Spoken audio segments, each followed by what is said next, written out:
सियासी मंजरनामे पर नजर डालें तो इलेक्शन से पहले नून लीग की कामयाबियों का सिलसिला जोरों पर है। सिंध के बाद बलूचिस्तान में भी सियासी झंडा गाड़ दिया। 30 सीनियर सियासतदान मुस्लिम लीग नून का हिस्सा बन गए। बीएपी के साथ सरबराह जाम कमाल और कई जाले भी नून लीग में शामिल हो गए। सियासी जमातों ने भी साथ मिलकर चलने पर इत्तेफाक कर लिया।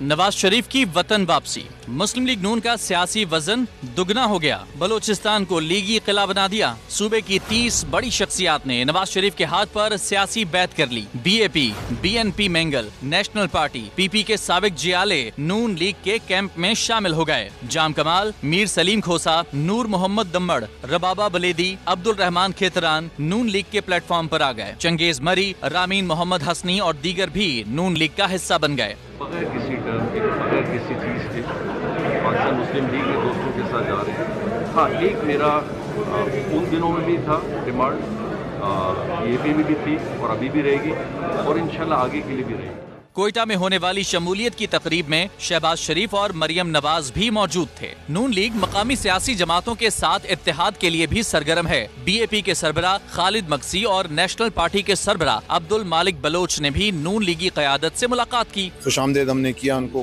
कौन सी सीट कहाँ पे एडजस्टमेंट हो सकती है। उन्होंने अपना जो इज़हार किया अपने ख्याल का, हमने भी किया। पश्तूनख्वा मैप और JUI के रहनुमा भी इजलास में शरीक हुए। कायदीन का मुस्तकबिल में सियासी ताउन करने पर इत्तफाक हो गया।